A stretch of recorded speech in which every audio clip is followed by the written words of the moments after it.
কুমিল্লা বরুড়া উপজেলার বড় হাতুয়া গ্রামে হানিফ ফাউন্ডেশনের উদ্যোগে ফুটবল টুর্নামেন্টের শুভ উদ্বোধন করা হয়েছে। মঙ্গলবার বিকেলে বড় হাতুয়া উচ্চ বিদ্যালয় মাঠে এই ফুটবল টুর্নামেন্টের উদ্বোধন ঘোষণা করা হয়। বড় হাতুয়া ফুটবল টুর্নামেন্ট উদ্বোধন অনুষ্ঠানে প্রধান অতিথি হিসেবে উপস্থিত ছিলেন হানিফ ফাউন্ডেশনের চেয়ারম্যান মোহাম্মদ আবু হানিফ। এ সময় বিশেষ অতিথি হিসেবে উপস্থিত ছিলেন অত্র বিদ্যালয়ের সাবেক শিক্ষক মোহাম্মদ শাহজাহান ভূঁইয়া, প্রবাসী আমির হোসেন, জয়নাল আবেদিন, মোহাম্মদ জসিমউদ্দিন, ব্যবসায়ী ফয়েজ আহমেদ, মাসুম বিল্লাল সহ এলাকার গণ্যমান্য ব্যক্তিবর্গ। ফুটবল টুর্নামেন্ট উদ্বোধন অনুষ্ঠানে এসে অতিথিরা যুব সমাজ এবং স্থানীয় সকল মানুষের প্রতি দৃষ্টি আকর্ষণ করে মাদক, জুয়া ও বিভিন্ন প্রকার নেশাদ্রব্য থেকে দূরে থাকার আহ্বান জানিয়ে বক্তব্য প্রদান করেন। টুর্নামেন্টে 4টি টিম অংশগ্রহণ করেন। তারা হলেন আনন্দ ফুটবল একাদশ, কর্ণফুলী ফুটবল একাদশ, লাল সবুজ ফুটবল একাদশ ও ব্ল্যাক টাইগার ফুটবল একাদশ।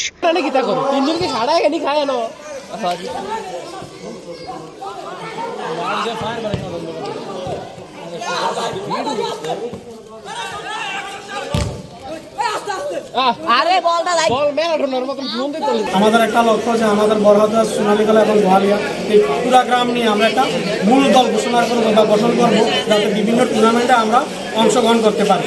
আর আমরা আমাদের হানিফ ফাউন্ডেশনের পক্ষ থেকে তার পৃষ্ঠপোষকতা করবো, যেই সহযোগিতা লাগে এগুলো আমরা গ্রহণ করবো, আমরা করবো। পুরা গ্রাম নিয়ে একটা টিম গঠন করে বিভিন্ন টুর্নামেন্টে আমরা অংশগ্রহণ করতে পারি, যাতে করে আমাদের গ্রামের ঐতিহ্য এবং সম্মান অক্ষুণ্ণ থাকে বা বজায় রাখতে পারি। খেলার অর্থ যোগান দিয়েছেন, অর্থাৎ সহযোগিতা করেছেন এবং যোগান দিয়েছেন আমাদের বিশিষ্ট শিল্পপতি আবু হানিফ এবং মোহাম্মদ জয়নাল।